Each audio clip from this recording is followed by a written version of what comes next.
challenge, and if necessary, destroy media narratives. I'm George Samueli. With me, of course, is co-founder of the Gaggle, Peter Lavelle.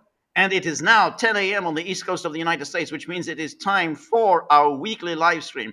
We missed our live stream last Monday because you were hospitalized. So very glad to have you back. I hope you're much better. You look a lot better than you were a week ago. So um, very glad to see you. How are things in Moscow? So within a few days, you've got the 80th anniversary of World War II victory coming up. So I guess a lot of organizations going on right now. They're dressing up the city in a big, big way because common sense dictates that the 80th anniversary, it's the last real big one. Okay, because just because there are not very many veterans left. I mean, if you fought in the war, let's say, okay, you were 15. Okay, you'd have to be at the very least. You'd have to be 95, 96, really, at the minimum. At a minimum. Yeah, and to be perfectly blunt, the Soviet Union and the Russian Federation could have easily done better by their veterans. I'll leave it at that. Okay, they could have had a better life. Okay, when you look at that generation, that great generation that you and I were brought up with, and in many ways, I think they were great. It was a great generation fighting fascism. Fighting the depression. Okay, they were well taken care of. All right, and I wish that had been the case here, but there was so much political turmoil since then. Right. The city's all dressed up. It's very, very nice. We have a taxi app like everybody else. It's from the company Yandex. Are they raking in the money? Okay, they're raking because certain streets are being cordoned off because that's where the parade is going to be, and so these thieving apps and companies are taking full advantage of it. Okay, jacking up the prices. Okay, so how big will this parade be? Because last year the parade was quite diminished, or maybe the year before. But so is this going to be a full blown parade, or is this also going to be diminished?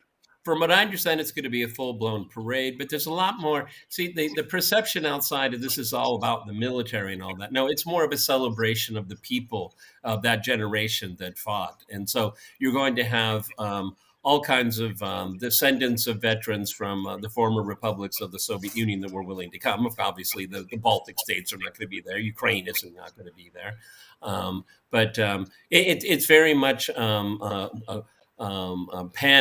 a border generation, and of course there will be a military display. I mean, I like the flyover more than anything else. You show me a tank, I say, well, that's a nice tank. I mean, I just don't know anything about them, and I don't really have any interest in them. But and then of course you have the famous, and this is something like it would be inside baseball for Russians. They will talk about famous battalions that fought, okay, in this army and that army, and they were decorated and all that. If you're a descendant of one of those soldiers, you know exactly what it is, and you're very proud of it, okay? But for outsiders like us to say, well, that's another battalion that fought, and that's another battalion that fought. So it's very steeped in history. It's very steeped in generations and family, and it's very steeped in being proud of being Russian. Now, President Putin announced the 3-day ceasefire to coincide with those events. So starting, I think, the night of the 7th and 8th through to the night of the 10th. And now Ukraine has said that we're not going to observe the ceasefire, and suggested that they might indeed attack, or at least by saying that we can't guarantee the safety of the foreign dignitaries. Now, I would be surprised if the Ukrainians did launch an attack, given that Xi Jinping will be there, and he probably would not be too pleased with a drone attack on Moscow while he's there. And I don't know whether Zelensky really wants to go down that path of really antagonizing Xi Jinping. Well, I mean, there's a plethora of news about this claim that it's not off limits. It's a potential target. There are voices in Zelensky circle as late as an hour and a half ago saying, yeah, that wouldn't be a good idea. We probably won't do it. So, George, you're prescient on that. Okay. I don't know. I mean, there's going to be when in the center of Moscow, particularly when it's warm weather and on the weekends, holidays, there's a lot of people, and there's a lot of security there. Though it's not obvious, you don't see all these uniformed people, but they have eyes and ears everywhere. They're acutely aware of that, so it's going to be safe. RT does very good coverage of it, so I'll probably be sitting at home and watching it that way. Okay. Right, exactly. So we had the elections in Romania yesterday, and to no one's surprise, this George Simeon won out, and he got something like 41% of the vote, and but it's very interesting because I think he is a lot more acceptable to Brussels than Georgescu was. And it's kind of interesting because essentially Simeon only came in fourth in December in that election. So he didn't do particularly well. But this time around, he completely identified himself with Georgescu. He wherever he went, there was Georgescu next to him. And then yesterday, they even went together to vote. So they were photographed together casting their ballot. And I think that's really the reason for his overwhelming victory. But his kind of nationalism is not at all the nationalism of Georgescu. He isn't asserting Romanian independence or Romanian sovereignty. It's an ethno-nationalism. And that's why he clearly has very bad relations with the Hungarians. I mean, his whole shtick was, hey, this is Romania is for ethnic Romanians. He opposed the political parties in Romania that essentially are Hungarians in Romania. They have their own party. He said, we can't have, essentially challenging the ethnic core of Romania. Notice Orban hasn't said anything about his victory. And in fact, to the contrary, that there is actually bad blood between Simeon and Orban. Let me just show you where this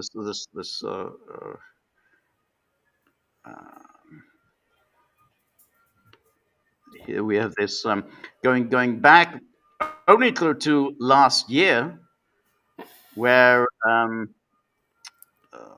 yes, so we have Romania's radical party. No, doesn't look like it's doing terribly well.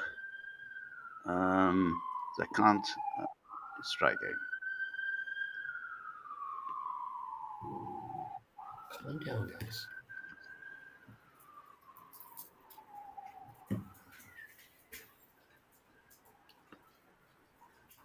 Oh, I see the trolls have joined in. Welcome, trolls. Yeah, I noticed the trolls are here. Yes, everyone's welcome. Everyone's welcome.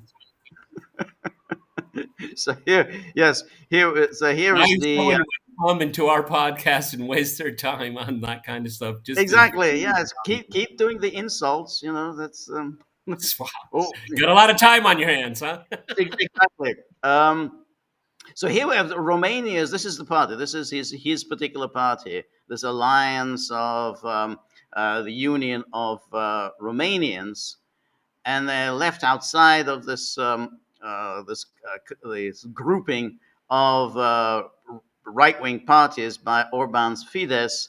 And it says here, Romania's radical party, the AUR, led by George Simeon, was de facto left outside the European Conservatives and Reformist Party, and has not attended the meeting of ultra-populist and far-right parties in Europe last weekend in Madrid. So this is from the spring of 2024. So it's just a year ago. In response, the leader of the AUR, George Simeon, singled out on May the 12th at the launch event for the candidates for the European Parliament held in Satu Mare, its main political enemy as being the ethnic Hungarian party UDMR, a hideous chauvinistic creature. And the UDMR, that's the party of the Hungarians in Romania, maintains close political ties with Orban's Fidesz, although it is a member of the European People's Party at the European level. And then Simeon's party is not a party of this group. And then, then it goes on here that Viktor Orban's Fidesz first implied that his party would oppose the AUR's ECR membership as early as February, when János Lázár, Minister of Construction and Transport in Hungary, said in Cluj-Napoca, in central Romania, referring to the AUR, who is the enemy of the Hungarians, is the enemy of Hungary. And then here again, Fidesz will never share a group with such a party in the European Parliament. It is non-negotiable. That's the harsh attack of Fidesz's parliamentary group leader, Máté Kocsis, words immediately echoed by the Hungarian Prime Minister's spokesman, Zoltán Kovács, who indirectly exposed Orban on the issue of Romanian MEPs elected from the ranks of the Romanian national parties, known for its extreme anti-Hungarian stance. So the reason that I point this out is that he has a very narrow-minded nationalism. I think that's acceptable to Brussels. I think what they don't want. You just took the words out of my mouth. No surprise, it's acceptable to Brussels. Right. Exactly. So it's basically to the extent that they had any worries with, there might be a kind of an alliance of Romanians, Hungarians, and Slovaks against the NATO line. No, that's it. They're happy with these kinds of divisions. Romanians hating Hungarians, Hungarians hating Romanians. That's who Simeon is. That's his whole career has been essentially kind of playing on this ethno-nationalism. He didn't do particularly well, as I said, in December, and now he's sort of embraced Georgescu. He said, maybe I'm going to appoint him prime minister. He's not going to do it because he's already said his hero is Giorgia Meloni. So he's basically already carved out a role for himself as the pragmatic cooperator with Brussels. So, what about this outside election meddling? So Georgescu supports this guy and he wins. So I mean, was there meddling in this election, or there wasn't any meddling in the last one? I mean, that's just kind of left dangling in the air. I guess, never mind. That was a long time ago. Those are the greatest. Yeah, that's what they always say. Oh, that was a long time ago. That's as long as they can have a very pliant client. Brussels is happy. Of course, it's very exactly. George is absolutely right. I mean, if he's going to get on the nerves of the Hungarians and the Slovaks, so much the better. Exactly, that's right. And when it comes to NATO, he says, we should do more for NATO. I'm not against NATO. I'm just against sending more aid to Ukraine. He's gonna obviously cave on that issue. That he's not going to stand out on that issue, but he's in favor of increasing Romanian military spending. And then he talks this kind of nonsense of, he wants to, essentially he wants to go back to Romania in the pre-1940 borders. Now that's a non-starter. Everyone knows. By the way, I'm for pre-1940. By the way, yeah, that's a real conversation starter. Okay. That is a yeah. I mean, there are people in Romania who go on like that. So we want the back. Northern Bukovina and southern Bessarabia. We want that back. So he wants Moldova. I think he wants to join with Moldova. I guess some people in Moldova would like that amalgamate Romania, but the EU is not going to accept that. And I guess for a number of Moldovans that are always trying to curry favor with Brussels is that they want to get in through the back door, just merge with Romania, so you don't even have to go through the process. Okay. And there are plenty of Moldovans that would go along with that. Oh, Okay, absolutely, absolutely. I don't think I don't know the numbers right now. I don't think it hasn't been polled for a while, but it would be very contentious. But these are these PMC types that would be very much for that. People that have been educated in the West and whatnot, they Right. would be perfect surrogates to pull off that caper. Right, I think that's right. I think that the only reason it hasn't happened is the EU hasn't endorsed this. But a lot of the sort of leaders of Moldova, they are citizens of Romania. I mean, Yes, that like Maya Sandu and all the rest of them, they are citizens of Romania. But they know that if they tried that, at the very least, then they lose Transnistria, they lose Gagauzia, and all. That's it. The country would just simply break up. I mean, yeah, because I mean, that's in a way why Transnistria did go its own way, because exactly, there was exactly. the fear that Moldova would just simply become part of Romania. It doesn't happen very often that you run on a platform to dissolve your country. Yeah, But yeah. oh, that's just. Oh, I mean, come on, George. I mean, these politicians. It'd be, if the EU ever gave a green light to that. I mean, you would just see these, flight after flight of them. I got a job in Brussels. Yeah, they're not interested in running Romania. They want to go all the way up the ladder like Right. everybody else. They know that they've watched it. That's their experience. The Brussels nomenclatura. That's what they Yes. want to do. Yeah, yeah, no, that's right. So I think this whole thing is a kind of a put up job, or also, oh, the nationalists are one, because the media, they just say these things. Oh, this is the far right, extreme nationalists, but they never really explain. Well, what do you mean by that? I mean, if you're going down this path of Romania within its pre 1940 borders, then that's not a deal that's going to be acceptable to anyone else. And if you start attacking the Hungarians in your country, big minority, then you're clearly going to antagonize Viktor Orban. That puts an end to any kind of serious resistance to Brussels, and that's why they never really distinguish between any of this, between what I think Georgescu was doing when he's saying, no, basically, we're not going to fight NATO's wars, which clearly alarmed Brussels, why they were desperate to get him out, as opposed to this guy who's just simply antagonizing all kinds of nations and nationalities, and Brussels can easily live with that. Isn't it kind of interesting? I mean, it's there's some overlap, and I don't want to go push it too far, but it's very interesting. The Warsaw Pact countries. I mean, don't question Warsaw Pact membership. Okay, now the Hungarians can have their goulash socialism, and they can have trade unions in Right, Ukraine, in right, Poland. right, You can have no jazz in right, Prague, but you can have right. good beer. I mean, there were all those variations, but don't question membership in the Warsaw Pact. That's right. That's right. It's not an exact reflection, Right, but there's something there. I mean, right.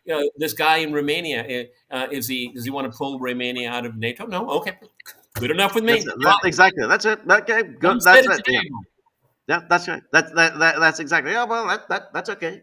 That's that's So the building of the largest American military base in Europe continues, George. it continues. Given this pro-American stance he apparently has, fine. That's good enough. So, in a sense, the mission was accomplished. They got Georgescu out. Georgescu was the one that posed the threat. But this kind of nationalism, this kind of ethno-nationalism, Brussels. I mean, look, they have these Baltic states that flagrantly pursue essentially racist policies directed at the Russians. Absolutely. I mean, it's just right in the middle of the EU, they do this. And Brussels never seems to have anything to say on the matter. Never Yeah. anything to say. And so this is and this goes on in Ukraine, the sort of their client state, all of these policies they pursue against the Russian language. Hey, didn't you sign all these declarations, all these covenants and treaties where you're supposed to respect minority languages? There's been no discrimination against minority languages. Where did all that go? Oh yeah, yeah. If you step on the tail of the Roma, you're going to hear about it. Okay, you'll hear about it from somebody in Brussels. But That's if you right. discriminated against pensioners, ethnic Russians in the Baltic states, you discriminate against them. There's not going to be a peep. That's right. That's right. Um, Think about it, George. They're deporting 80-year-old women yeah. Yes. Yes. because they Yeah. can't pass the language test. Though That's they right. were born there, they lived all their life there. Yes. Yeah. Yeah. And the and this and Brussels never has anything to say on the matter, and so that's a remarkable thing. So yesterday, Trump sat down for a. Oh wait! What? By the way, we should just mention. Did you read the news story that Trump intends to reopen Alcatraz? And so, Um, no, that's kind of interesting one because I didn't really know that much about Alcatraz other than I've a been few. there. I did the tourist thing. I Oh, know you what you did the tourist, okay? Because I only just saw the movies. The Birdman of Alcatraz, which I thought was a mean. really And what was boring Sean movie. Connery was in that one with Oh yeah, what was that? I actually liked that film. Okay, it was good. right, yeah. No, the one that I remember, the Escape from Alcatraz, with that was with Clint Eastwood and Patrick McGowan. It wasn't a great film, but I always liked Patrick McGowan, and he played the sadistic warden of Alcatraz. He You stole the make a movie. film about Alcatraz and you will make money. I can guarantee you it. Okay, guarantee. Because it's very iconic in American culture. It's very Yes, iconic. Okay, yes, um, and yes. and it's very interesting. I mean, when you look in the Bay of San Francisco, it's very very prominent. I mean, you can't miss it. It's a big rock. Okay, the Rock. I So think that's what the film was so called. so so what happened when you did the tourist thing? What's it like? Oh, you get to see like the different rows of cells. I mean, I don't remember how many stories it is. It's quite a few. Okay, it's kind of impressive when you go in there. It's like a cathedral of imprisonment. Okay, Right. and it has a very 1920s 30s vibe to it. With the kind of the telephones with it and everything like that. It's actually really cool. Right. And then they'll Right. say, Al Capone was here, or this, Dillinger was here. They tell you the story. I mean, it's very American. They Uh-huh. tell the story of Alcatraz through famous criminals, okay, and they have Right. them holding the Tommy Right. gun, and then Right. you see the mess hall was really huge. It was a city. It was Right. really huge, okay, and Right. so. Right. And then, of course, did anyone ever escape from Alcatraz? There's lore about that, so it's a good moneymaker. It's a good Definitely. moneymaker. Well, I think that the film Escape from Alcatraz was based on this purported escape, but nobody really knows whether they did succeed in escaping because they never showed up. So therefore, maybe it was a brilliant escape and they fled to Brazil and so on, or they basically never made it and Well, died anyone away. that knows anything about the San Francisco Bay Area, climate-wise, it's very very beautiful, but it can change on a dime. I mean, the weather can be really choppy. I don't think anyone can actually. The water is very cold, extremely cold, Extremely and, cold. Yeah. and a lot of breakers there. So I mean, you'd have to have outside help. I can, maybe a professional, well trained swimmer could make it, but when you're there and you look out towards the city, it's like this would be a mission impossible. Okay, but It that's what is. makes it interesting, though. Yeah, I mean, it looks on the face of it, well, it's not that far. It's only just over a mile. But when the water's really cold and it's choppy, then a mile that's a long distance to swim. So the fact that they never found the bodies, yeah, they could probably just all three drown. Yeah, but Um, it's interesting, George. I mean, this is a kind of we're going to find you and we're going to lock you up. I mean, this is a theme of the first 100 days of Trump's administration.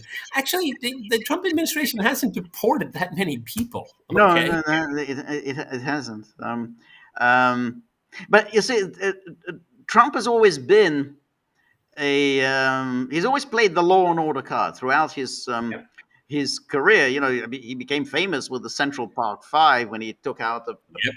advertisement in the New York Times. So he's always been like that. I mean, that's part of his populist appeal. So he's always played the law and order card. So I don't know if it's actually going to happen. I mean, it's like Yeah, I mean, the thing is, we go back to that fascinating, because these kids were found innocent eventually. But this should tell you about Donald Trump. He loves to be loved. He loves to be hated, and that's yeah, what he's good at doing. right. He gets himself in there. What's the other kind of novelty story, George? Before we continue, he's got a new Air Force One. Right. Yes. Yeah, Yeah. it was That's right. the Qatari. It was originally Qatari, and then the U.S. bought. I mean, I saw some pictures of the inside. Very Trumpian. Very Trumpian. I mean, you know, the current Air Force One. You know, this is you know, I'm slumming it on this plane, Right. and you look at Yes. it. Oh my goodness. Okay, Right. it looks, when I saw the picture of the plane, it looks like it has like a double hump, like, you know, the 747 has the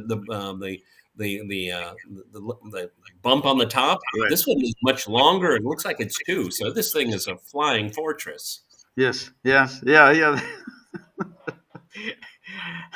Yeah. I don't know. Did Doge check in on if that was on the up? The cost of that. Well, that's interesting. I mean, yeah.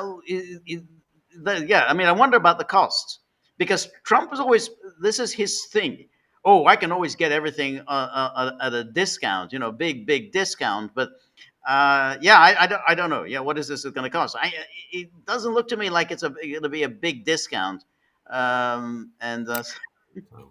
And who knows what's behind the deal, who made the deal, and all of this Right. type of stuff here. Right. But it's rather curious because they're still building, as far as I understand, still building a new Air Force One that was supposed to be built. Well, they started building it during his first term. It still isn't done yet, apparently. Right. Right. Yeah. Maybe Elon will take it. Who knows? But anyway, yesterday he sat down for this interview with Kristen Walker of Meet the Press. It was a kind of longish interview, and just want to play what he said about Russia and Ukraine. Let's see. You know, he did say anything that startling, but it's just simply a reflection of his thinking. It's always just what is he really thinking at the moment. So Meet the depressed. Meet the depressed. Meet the depressed, exactly. Week. Are you any closer to reaching a peace agreement between Ukraine and Russia? I hope so.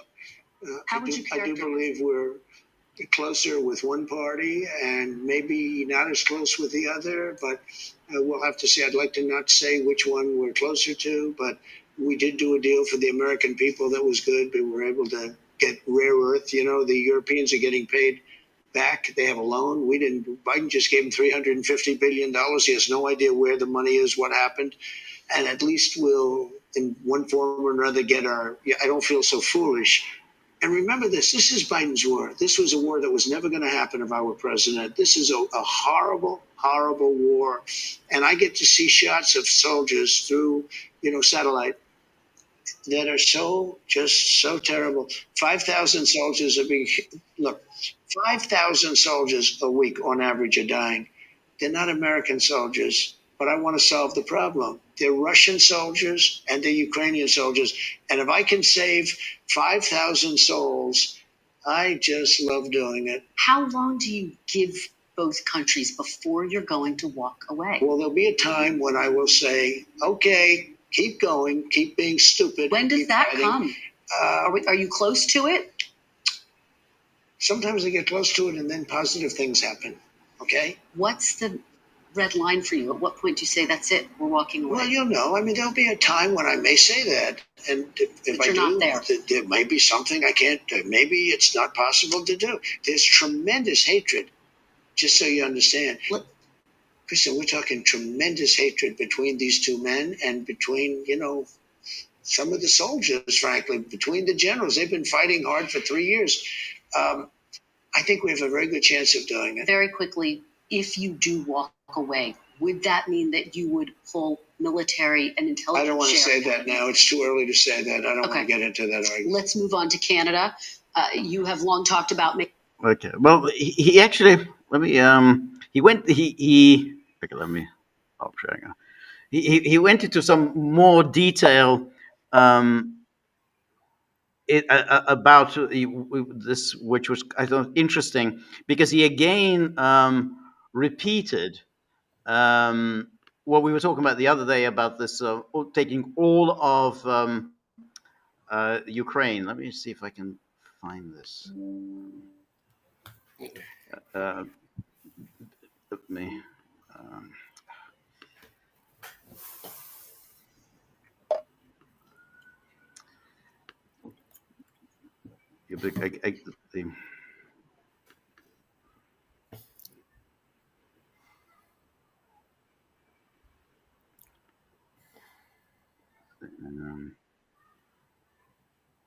Yeah, this is this. Okay, I think this is it. All right.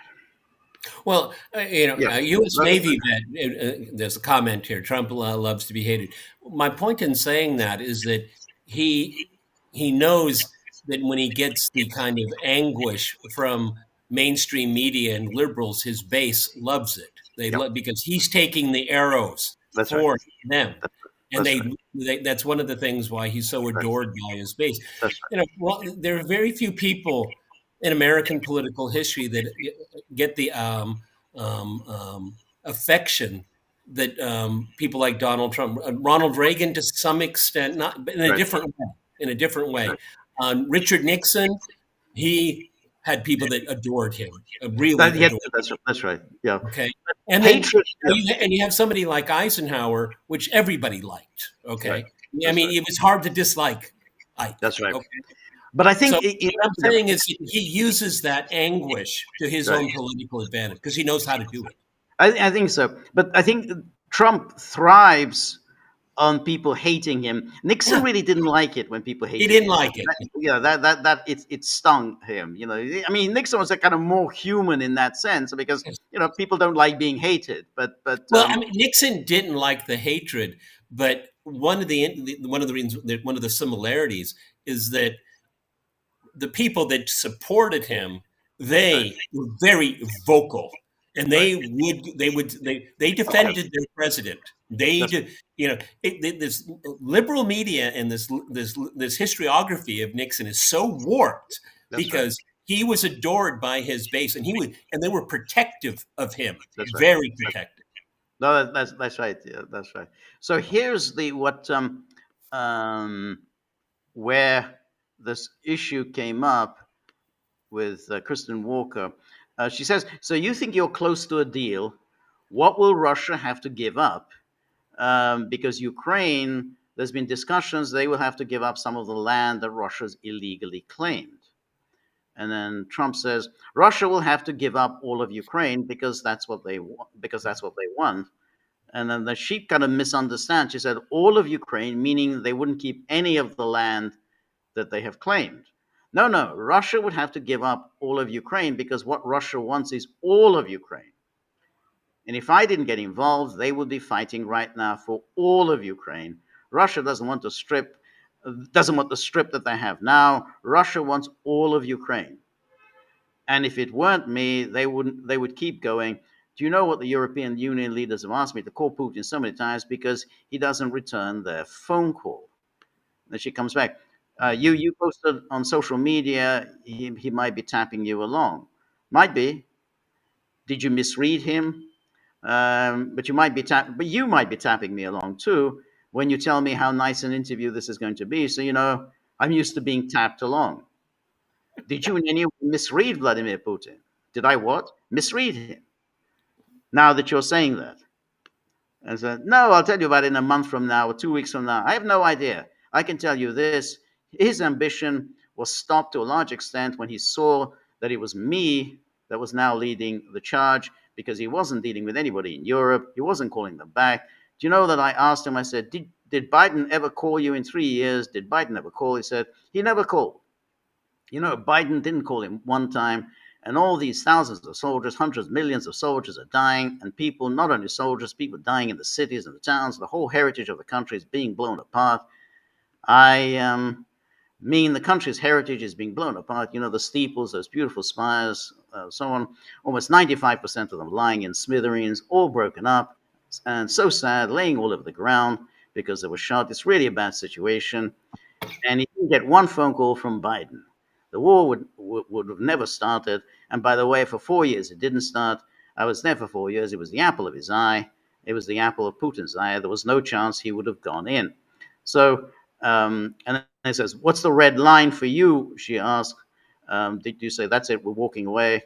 Well, you know, I mean, there'll be a time when I may say that, if I do, but you're not there.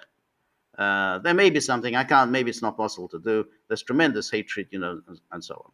So now the reason this is interesting is that he again says this, that this, he will have achieved his objectives when he says, hey, I secured, you know, most of Ukraine. Putin would have taken it. You know, had it not been for me, Putin would have taken it. He said this again to Kristen Walker. She didn't quite understand his point, but that's so he's repeating the same thing. That, you know, and we've now talked about this a few times, but that's a way out for him. It's a way he could just simply say, look, we've accomplished what we wanted. We saved Ukraine from Putin.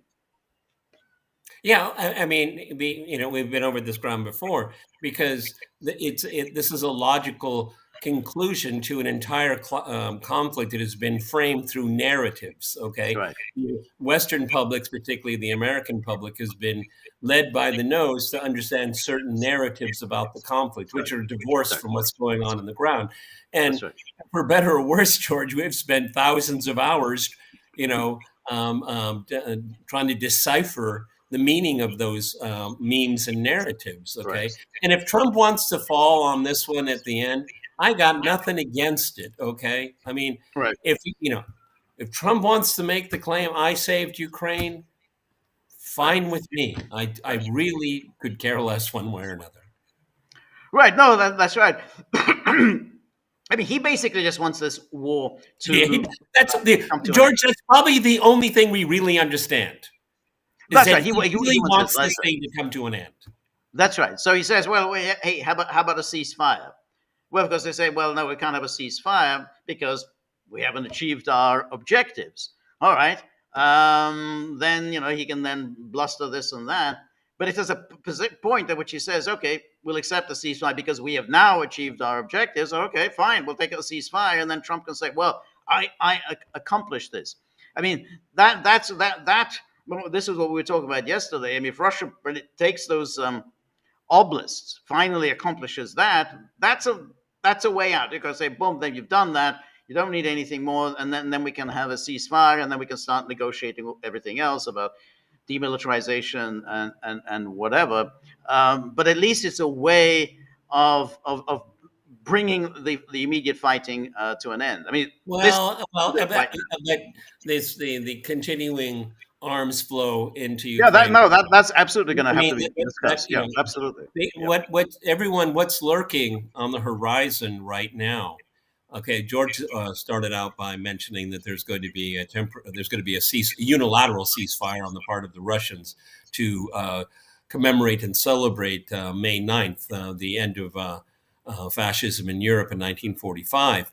But and it's widely reported in the media here. I'm not giving away state secrets or anything, but there's going to be the summer offensive is going to probably commence immediately after the May 9th holiday. And if they're talking about it publicly, they're getting ready for it at great expense and everything else. They're sending a message also to Trump and his people that, you can keep sending Witkoff here and we're going to be respectful and we're going to be good hosts. But you're not saying anything that we can actually that is actionable for us. And the conflict will continue. The battlefield will determine the outcome of this conflict. I fault for Trump and his people. They don't read the room. They're not well prepared. I'm going to end the war in a day. It doesn't look like the administration came in with any plan. George, I don't think they even have a plan still, to be honest Well, with you. that's true. But on the other hand, there is, you have to say, in the case of Trump, which is that, well, he says, okay, we'll have a ceasefire, but you can't really expect Trump to deliver for Russia what Russia hasn't done for itself. I mean, basically, if you haven't liberated all of the territories, then you can't really expect Trump to do it for you. I mean, it's Russia that has to do but it. I mean, but what we could expect, it's still expending political capital. Getting out of this for Trump is he's going to have to pay the piper one way or another. Now, what we just said, there are certain discursive narrative ways to kind of manage that and massage it. But the greatest tension, everyone, right now is that the United States is a co-belligerent in the conflict. It was actively involved in creating the regime that went along with the conflict. I'm going back to the coup of February 2014, and then we can go everything that happened to Istanbul, saying we're not going to back you unless you continue. That is the classic case study of a co-belligerent. Now, what Trump should have done, he's not Biden. That's right, Donald Trump. You're not Biden. You could have jumped to the mediating. I wasn't involved in this. I wasn't there. My administration wasn't in power when this war started. I wasn't out of power. I am back. I am going to be a mediator right now. And I'm going to take slings and arrows for doing it. Okay. I know that.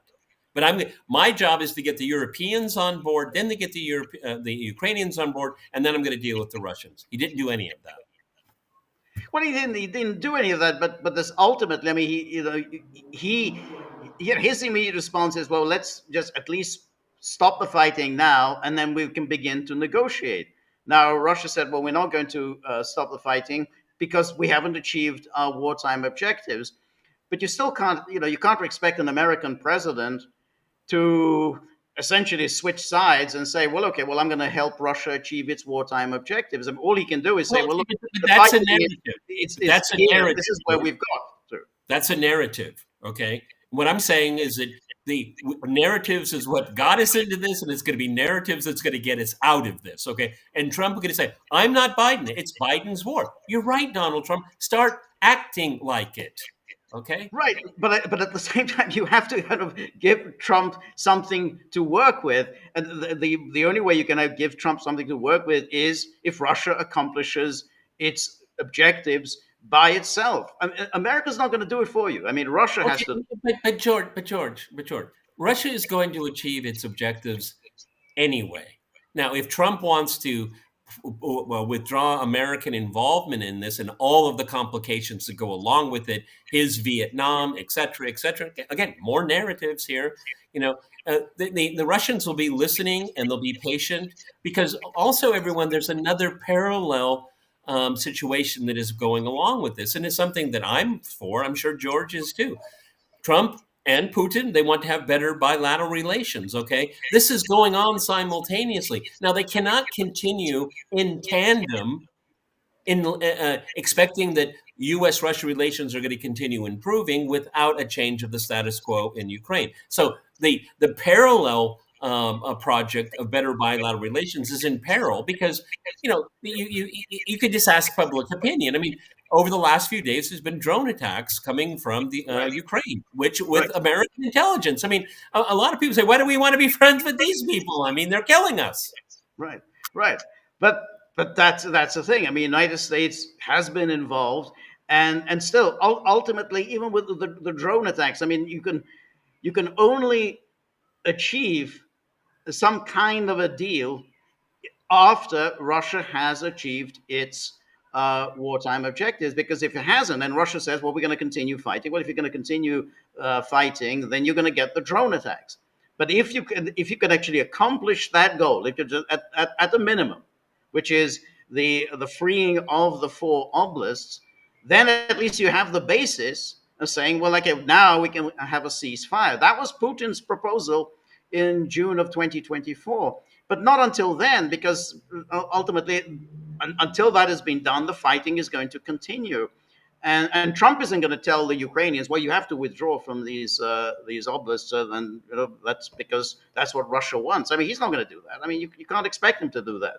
So we can talk. We'll see how this offensive goes, and then we can talk about, well, now we have the basis laid down for for at least a ceasefire, and then subsequent negotiations. But until then, I mean, I can't. How I mean, you can't accuse Trump of not doing something that an American president isn't going to do. American president isn't going to. I'm going to accuse territory for Russia. I'm going to accuse Trump of a lot of things here, George. Okay, we should have come in. You and I have talked about this. We talked about it since the cows came home.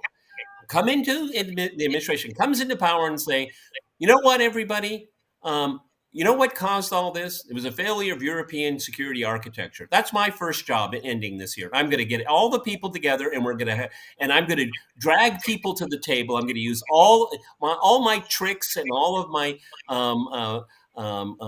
incentives and sticks and carrots and all that. And we have to talk about reforming European security. You know who'd be the first to sit down at the table? The Russians. Well, but he didn't do that. He didn't do that. He's not doing it now. He's not doing it now, but there's still the question of what happens on the battlefront. You can start talking that way, start planning that way, and the conflict can continue. Okay, they're not mutually exclusive.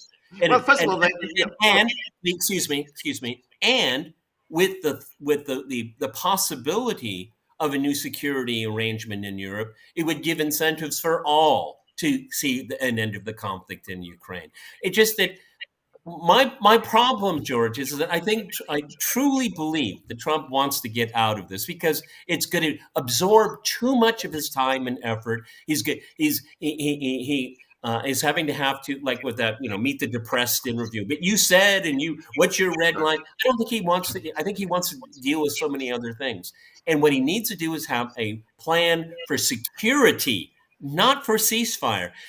You talk ceasefire in Russia and people fall asleep.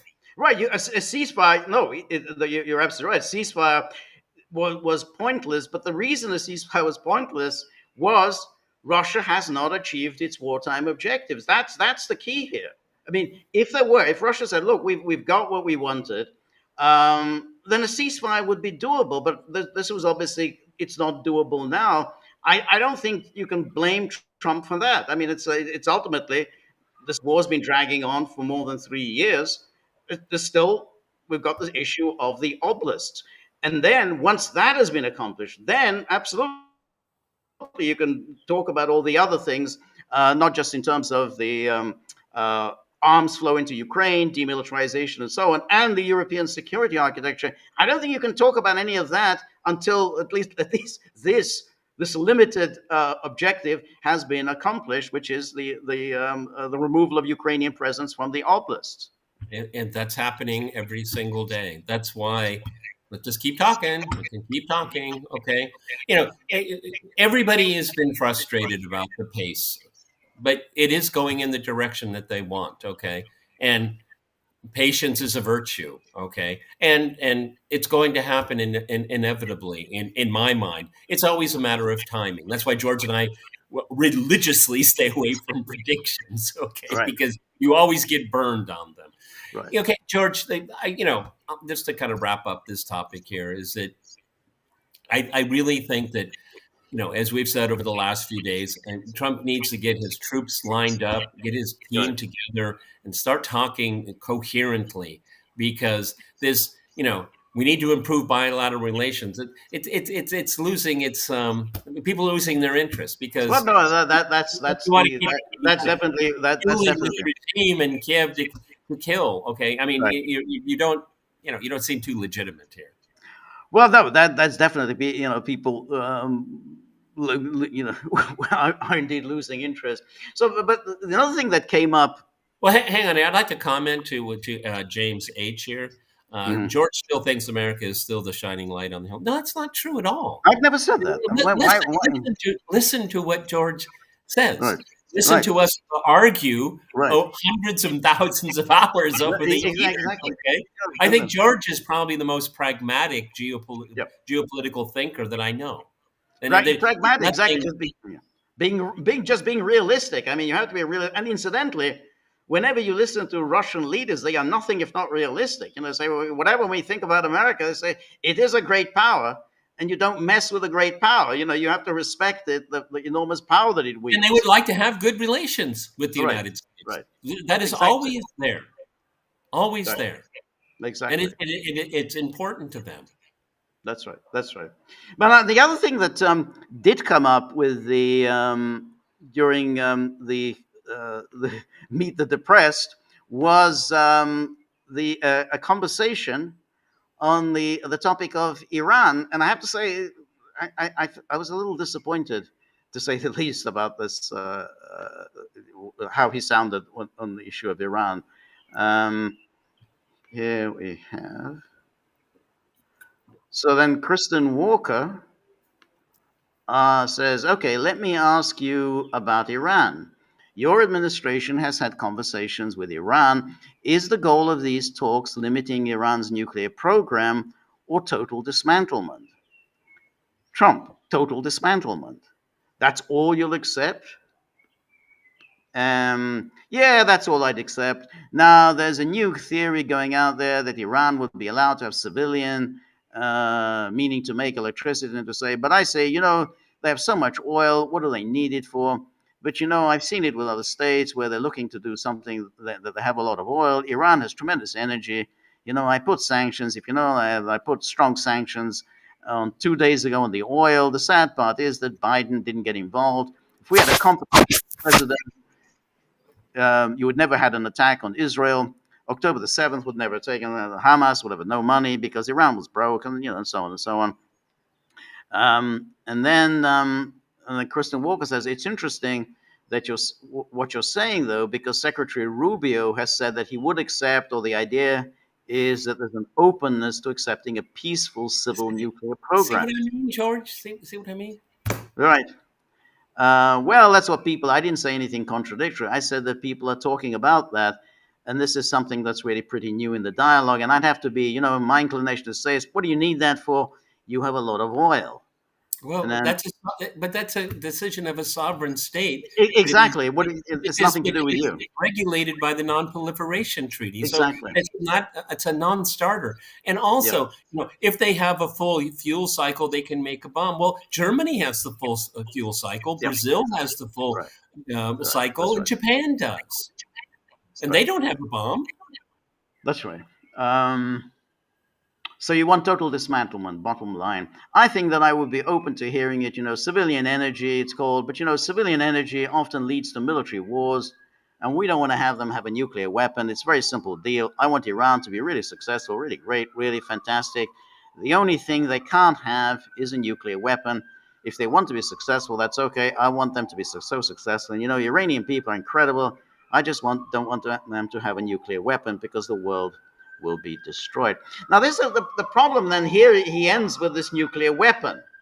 Okay, now, but you're talking about this total dismantlement, which it's a non-starter. Why are you even engaging in any kind of negotiations? Because this is clearly the Iranians have said we're not going to end our civilian nuclear program. George, is it just me, or like are we gone into some kind of time rabbit hole? Because remember, this was in 2015 and 16, and I'm sorry, even before that. Okay, right. I mean, these are all issues that are rules. Look, everyone, look, the JCPOA. Why did Iran get involved in that?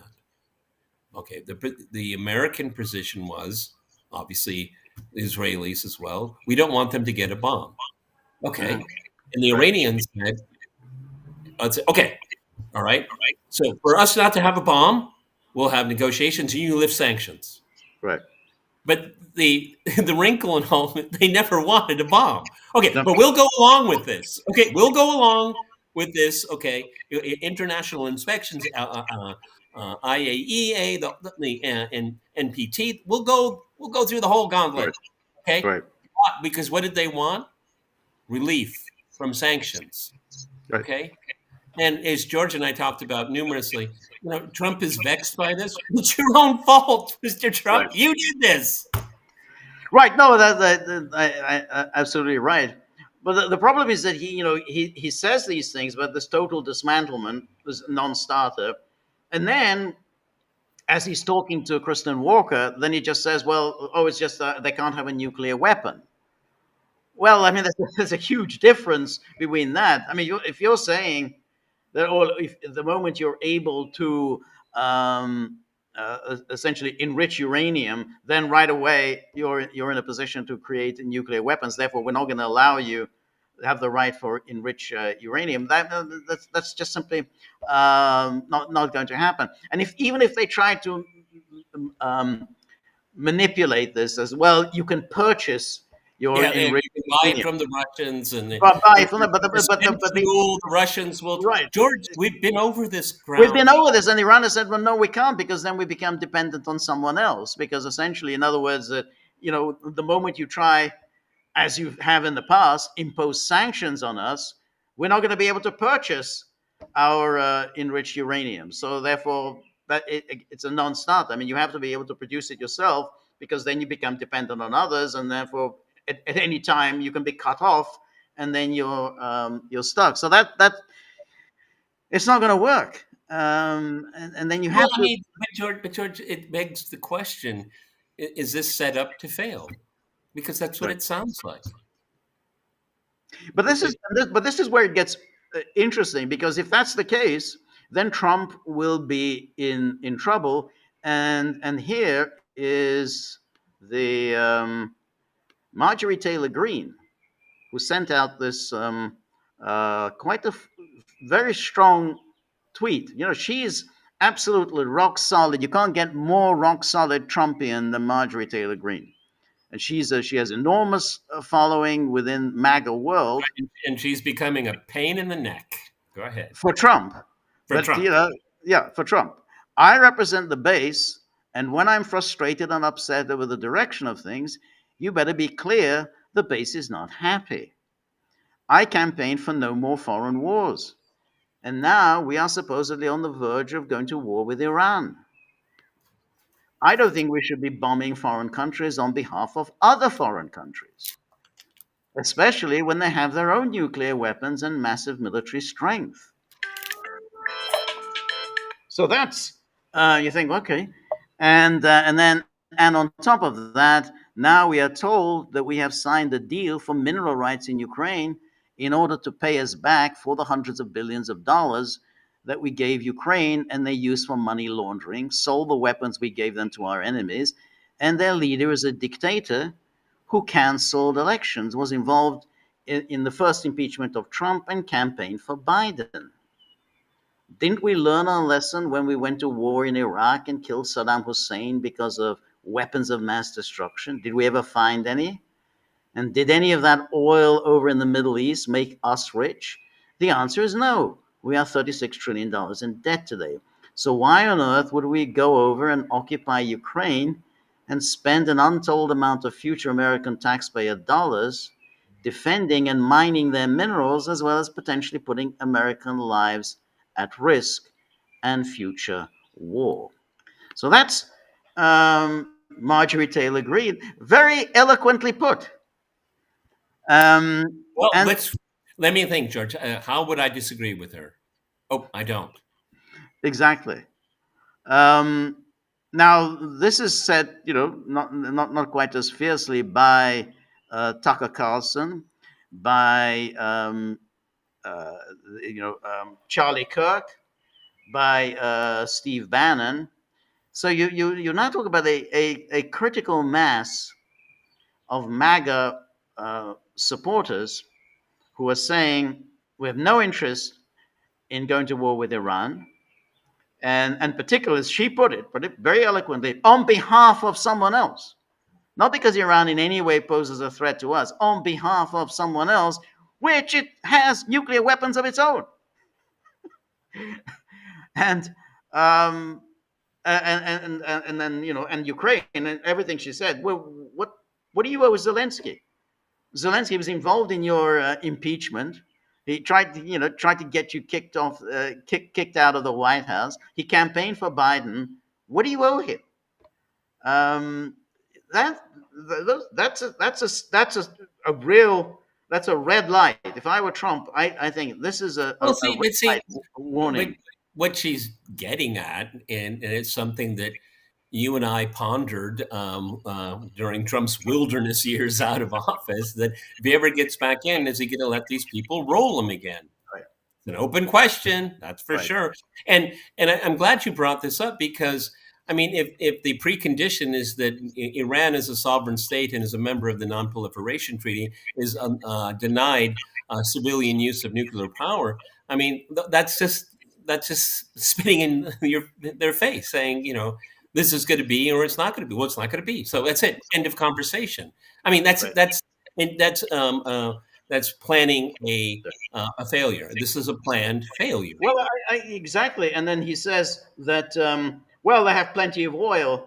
Yeah, but you just impose sanctions on them. I mean, you just said you're imposing sanctions against countries, or at least you warned. It hasn't yet happened. You just sent out a truth saying that you intend to do this, but you haven't done it, which is that you're going to sanction countries that purchase oil from Iran. So you can't tell the country, well, you've got plenty of oil. Yeah, but if you or your successor decides to impose sanctions on us to prevent us from selling our oil, then this oil is quite useless for us. So you and can't, who is the primary? Got oil, but we can sanction you and prevent you from selling your oil. Who's the primary purchaser of Iran oil? China. Yeah. Right. You think that the Chinese are going to go along with that? No, they're not. Of course not. And so look, everyone. I mean, again, let's just cut to the chase. I don't know what's in Donald Trump's mind, obviously, but everything that people around him, should they be allowed to enrich? Not enrich. Okay. Missiles, what kind of missiles? Exporting of oil. It has nothing to do with any of those things. Right. Absolutely nothing. This is regime change.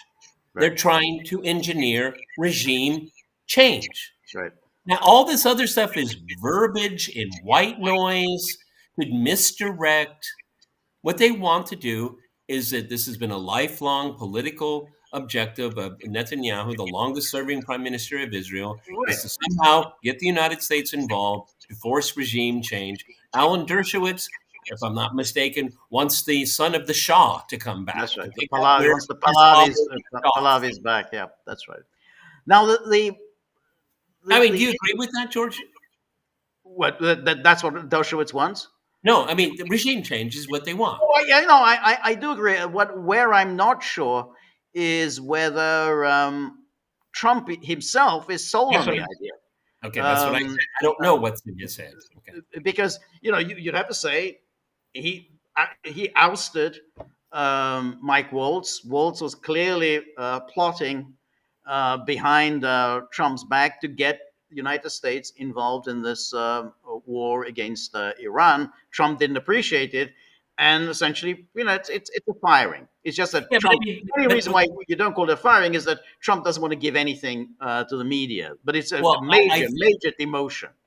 We made this distinction yesterday. I don't think Waltz was fired because he was colluding with the Israelis to bomb Iran. He was fired because he was colluding with a foreign leader behind his back. That's why he was fired. Well, no, but okay, but it's still. I mean, he doesn't want his hands forced. No, but we also know that Netanyahu twice came over to the White House, and twice he tried to roll Trump into bombing Iran. Twice Trump told him that he wasn't going to do it. So it's a consistent that Trump really does not want to go down this path. He's not a war president. That's not what he's about. He's a businessman. His whole life has been about business deals. I mean, that's what he does. He has shown no real even interest in any military matters. It's not like he sits there reading military history or whatever. He's not interested in that. He wants to do deals, and he thinks he can get a deal here. But you have to wonder, at some point, does Trump realize that there's nothing in it for the United States? Let's say, let's say United States bombs Iran. Let's say you do it and you go and bomb Iran. What are you going to accomplish? Well, that doesn't accomplish anything for you. See, I think that is, if he's aware of it or not, I think that's such a good point, is that, these are vexing foreign policy quagmires, Ukraine, Iran, and Trump may be thinking, why am I putting so much effort in these things? We get nothing out of this, okay? Right. And it's something that, we've mentioned before, and it's always important to repeat. It's sucking up the time of his presidency. Yeah, very much so. Very much so, because as we say practically during every podcast, in about 18 months, there will be the midterms.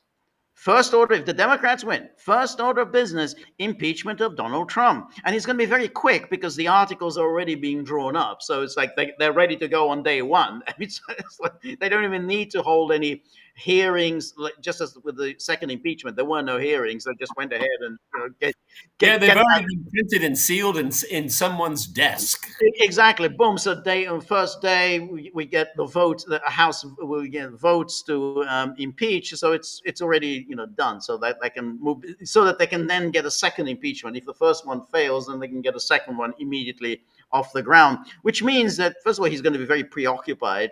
He's going to have all his lawyers working around the clock against the impeachment. But he's also going to need all the Marjorie Taylor Greens and Tucker Carlsons and everyone to mobilize on his behalf. And if they're pissed off, if America's been bombing Iran or something, then, to be honest, they're just not going to do that much for him. I mean, they'll support him, but they're not going to go and break their backs on his behalf. Because he had his chance. He had his chance. He ran on America first. That's why. Again, something I think we've mentioned previously. This whole tariffs gambit and all of this, the whole immigration drive. There's a lot of pros and cons if you want to go down to the road of legality, morality, and all of that. And those are legitimate conversations. But we're talking about politics, which is very, very different. Okay, very different. And I my heart goes out for people that want to put legality into the bucket of morality. Well, legality. I mean, it's okay conversation, but that's kind of beyond the point. The reason why I'm bringing this up is that if Trump doesn't have his base with him, he's toast. That's right. That's right. I mean, and so when it comes to if you're looking at your ambitious agenda, you're talking about tariffs, immigration, elite institutions of America, then you've got your hands full. Particularly, as you're not going to get another term. There isn't going to be another term after this. So you basically got this. The clock is running on your administration, and you're choosing to waste it on something that has nothing to do with your agenda. Iran is not your agenda. Ukraine isn't your agenda. It's somebody else's agenda. You're talking here about Netanyahu, Ben Shapiro, and when it comes to Ukraine, you're talking about Victoria Nuland and all those people. Well, okay, let's see. There's a theoretical, and I stress theoretical, way out of the Iran quagmire. And it's very simple. It won't happen, but call an international conference for the denuclearization of the greater Middle East. Bring in the IAEA, have the under the auspices of the Non-Proliferation Treaty. You know why, everybody? Because this isn't a conflict between Iran and the United States. There is none. Right. There is no conflict. That's right. Iran does not threaten the security of the United States. Now, there are certain chain of events that could happen where, yes, American troops could be in danger. Absolutely. But I mean, if I were something around Trump, I'd say, look, let's just take it off your plate. Let's just say, here's a conference, and then let the Israelis say, we don't want to be part, because there are too many people in the administration will protect Israel. But I mean, my idea is a way for Trump to actually be the mediator. Hey, let's call it international conference. Okay, basically, what we need is a disarmament treaty for the region. Okay, but that's not that's a No, policy that's yeah. that will not You know, allow right. well, politics would just invade it and crush the idea. But That's right. the right one, No, no, it's well, it isn't going to happen. I mean, because no, it's not. Israel's not going to play along. Israel's not going to play along with this. But it is a sort of an interesting. We can go back to this again. Israel is the one nuclear power in the world that has never admitted to being a nuclear power. Everybody else, India, Pakistan, even though they're not theoretically supposed to have them, but they admit that they have nuclear weapons. But when it comes to Israel, they're allowed to get away with this kind of cutesy. We won't be the first power in the Middle East to introduce nuclear weapons, or whatever, some formulation. And it was a deal struck between the United States and Israel of neither side ever admitting that Israel actually has nuclear weapons, even though everybody knows that Israel obviously has them. It's kind of an amazing thing that Israel just is allowed to get away with this piece of. Do you want to add to the Dr. Strangelove-esque element to it all? I remember during the Biden administration, what was her? I think it was Jen Psaki. We don't recognize North Korea as a nuclear power. Right, that's yeah. But who cares what you recognize or you don't recognize? Okay, they obviously have them. Okay, right. But you don't recognize that Israel has them. That's right. So here, we look at some of the Gagglers, and here we have Judy Hotchkiss, a good friend of ours, and thank you so much, Judy, for your generosity. Always interesting and stimulating contributions. And so Judy says, Alberta is moving towards separation after Mark Carney's election. Alberta's premier is pushing a bill to ease a separation referendum. The CBC headline is Danielle Smith's reform is nudging Alberta separation vote from if toward when. Well, that's really very interesting because I think that there's a real possibility of Alberta's separation. I mean, there was that attempt during the 1990s for Quebec to separate, but of course, they didn't have the votes, and so that was kind of moot. But I do think that there's a real possibility that that Alberta will go its own way. I think this Mark Carney, I don't think he has any real popularity, and he's got a real following in the country. And you can see, I mean, whether that there are clearly, strong parts of Canada that don't want to have anything further to do with that kind of Trudeau, Carney, globalist. Why did they have the election? Okay, I mean, you voted in what you so much despise. I mean, what was the purpose of the election? Well, it was what's supposed. I think it's a game because when you have these absolutely ineffectual conservative figures who offer no alternative, then people are just permanently stuck. And so when you have, at least in Alberta, they think, well, we're now stuck with this. And, it's either going to be Carney. I mean, this is a central banker. This is globalism, WEF, mass immigration, Green New Deal, all of it. That's what he embodies. And I mean, and we saw, particularly during COVID, that there are many people in Canada, they just don't want to have anything further to do with that.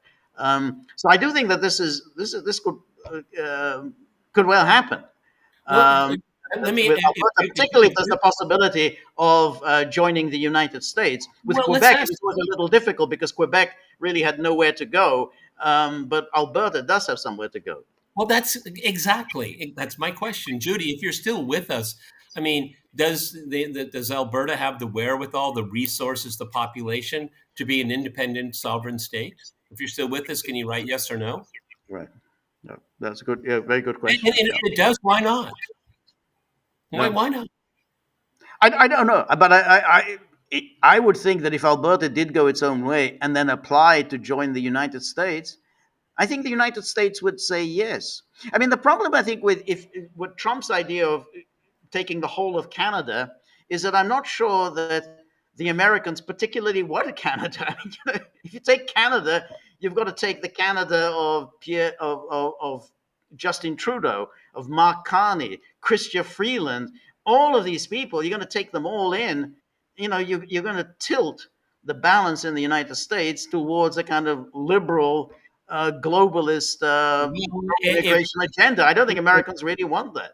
If each part of Canada is brought in as a state, then the U.S. Senate will be Democratic until that's right. There'll never be a change of power. Never. Yeah, exactly. So I don't think it's at all a good idea to take the whole of it in. I mean, if you can take bits of it in, I think Alberta, you take that bit in. I think that would help the Trumpian base. But if you can take other things, I mean, that's going to absolutely tilt United States permanently. It'll be permanent democratic rule, and then America will have Mark Carney's in the White House.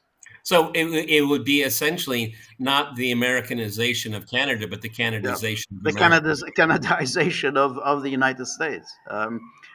So if you can take bits and pieces of Canada, that's fine. But taking the whole thing, that doesn't make a lot of sense. And then Marx 2023 says George is a victim of the Trump tariffs bringing jobs back to America. Not going to happen. Trump is expanding the deficit far more than Biden. Trump was also responsible for the inflation and the start of the Biden administration. Well, it's always very strange how people say, well, tariffs in America are going to have these deleterious effects, but somehow everybody else having tariffs is a positive. So China has very steep tariffs. India has extremely stiff tariffs. Just about every country has far more tariffs than the United States does. That seems to serve them well. But the moment the United States starts talking about, well, maybe we're going to impose tariffs, then there's doom and disaster. It can't possibly work. Well, obviously, tariffs worked in the case of China.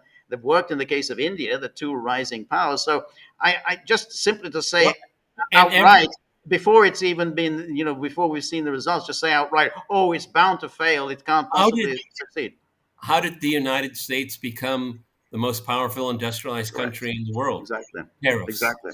Yeah. Okay. Now, my point, and I know we're rapidly running out of time, is that I'm a tariff guy. Tariff is my middle name. Okay. I just want to see it done in a very, very smart and surgical way. This throwing up against the wall and see what sticks, I'm not buying into it, okay? But the jury's still out. There's a lot of things going on right now. But in principle, this is what liberals are going to tell you, tariffs are a bad thing. No, they're not.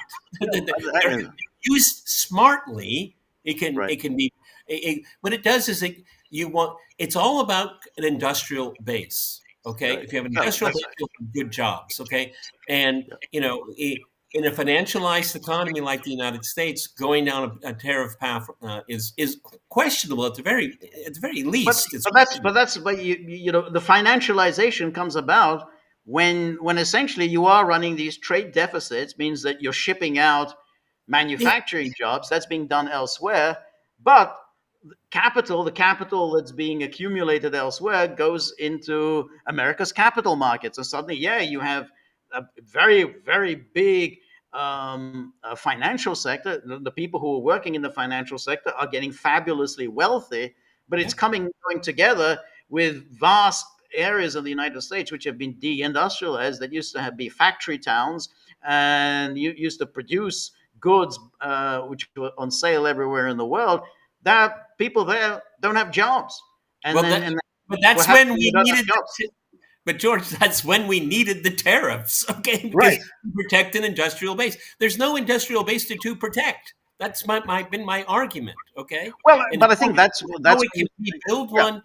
That's but you need to bring. But you can bring them back. I mean, I don't think it's a thing that it can't come back. We'll see whether it can come back. I think what we saw for that to happen, George. For that to happen, that it would have to be a bipartisan. Everybody has to be on the side of this is going to be long, it's going to be painful, but it'll create success. That's the theory, and I don't have a problem with that theory. The problem I have is election cycles. Okay, people are going to say, I can't wait 5 years for this.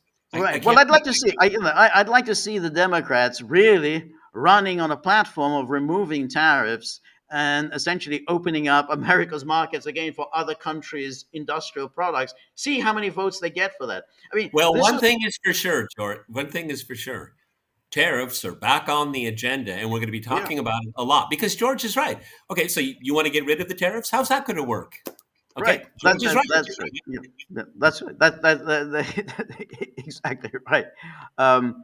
And then Judy goes on saying that the UAW just issued a white paper on the immediate potential for tens of thousands of jobs in the auto industry.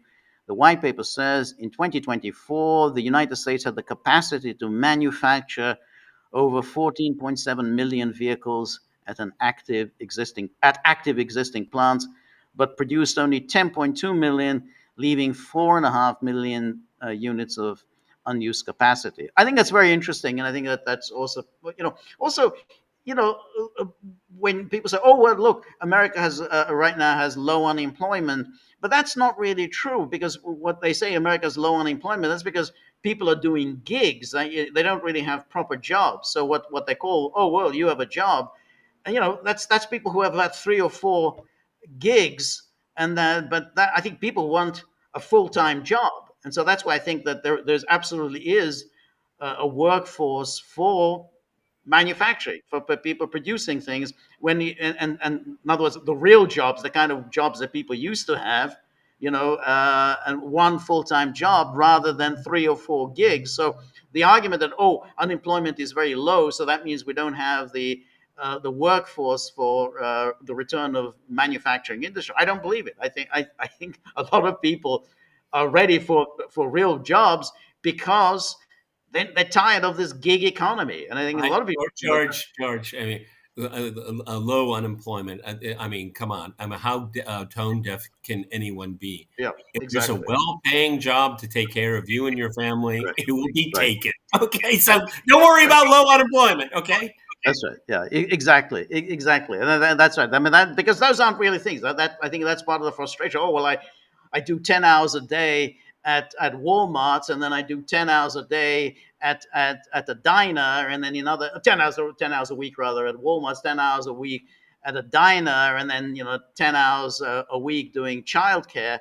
That's not jobs. That's a gig economy, and it's clearly exhausting Americans and leading to declining life expectancy. This is because that's just it's too stressful. So if you offer people real jobs, and they don't have to waste their time on taking innumerable gigs, I think that's going to make a big difference in people's lives. And here Judy then responded, I think, to your question, which was separatists in Alberta do plan to join the US. It's just that there is a formal process to separate. So they do that first, and therefore will not be accused of treason. Saskatchewan's polls show that they have a bigger percentage for separation than even Alberta, but they don't have momentum yet for a referendum.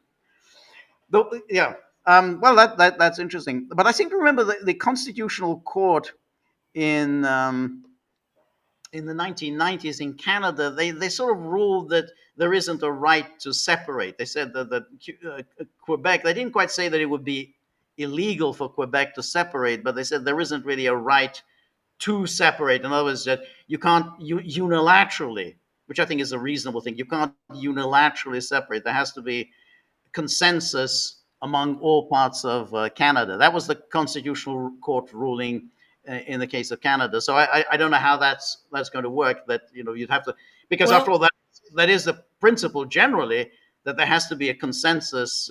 Otherwise, it's unilateral separation, and that's not recognized in international law. But from what Judy's telling us, and I think it tells us really all we need to know, it's on the agenda. Yeah. Okay. That's right. That's what's the most important. People are talking about it. That's right. That's right. And that's right. There's one other thing, if we can, let's see if I can Squeeze it in. Okay. squeeze it in.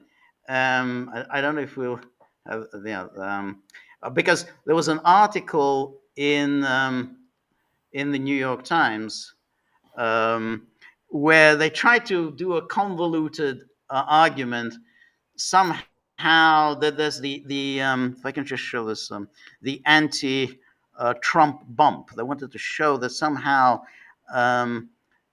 that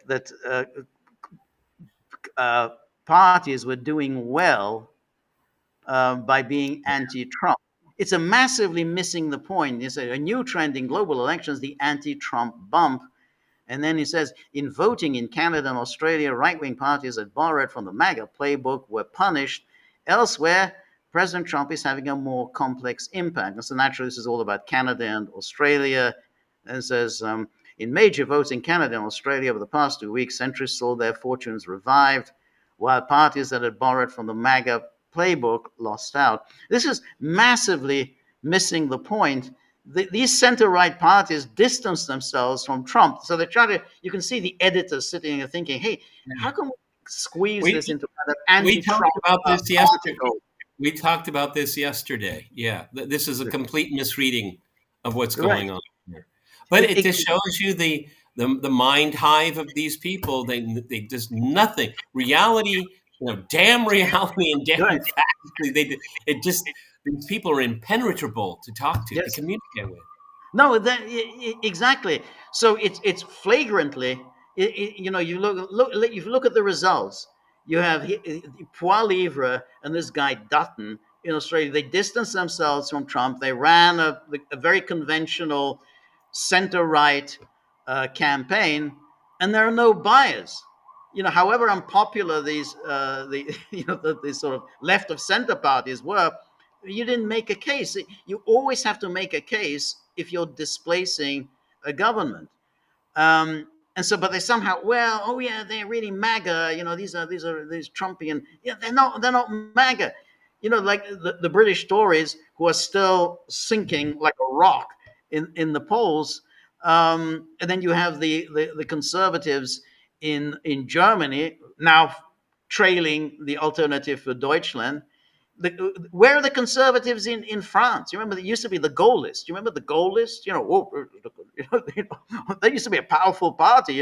Chirac and Pompidou and all these people, but they're nowhere. They disappeared. They've been pushed aside by the sort of the kind of populist nationalists of the National Rally, and now you've got Nigel Farage's Reform pushing aside the kind of center-right conservatives. But here's in New York Times, it's the anti-Trump bump. There's this, it's fake.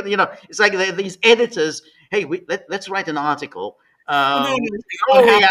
Let's just write this article about the anti-Trump bump. I think what happened was someone came up with the little jingle, anti-Trump bump. Now let's write the article. Exactly. Let's write the article. So you can see all these, they have these articles. You always have about 6 or 7 bylines. They sit there all kind of, hey, how can we kind of twist the whole thing around and, sort of we can make this yet another anti-Trump story. Anyway, so Peter, you have any lasting thoughts? Anything? Well, it'll be Victory Day this week, so that's everything around me, and people are going to be talking about it and celebrating, and hopefully Zelensky and his clowns won't send drones our way during the celebrations. Yes. As I think we were saying earlier, I think I think Zelensky would be very foolish doing so, and I'm not sure even his patrons in Europe would particularly urge him to do that. I mean, you can antagonize Vucic and Fico. It's not a great idea to antagonize Xi Jinping. All right. Well, thank you very much, everybody. Thank you for joining us. Thank you for all your really interesting observations, insights. Thank you above all for those who've contributed. The dogs that are already, they're getting aggressive. They're not in a good mood. So thank you. We'll be back next Monday at the same time, and then tomorrow, Tuesday, is time for my solo. So we'll see you then. All the best.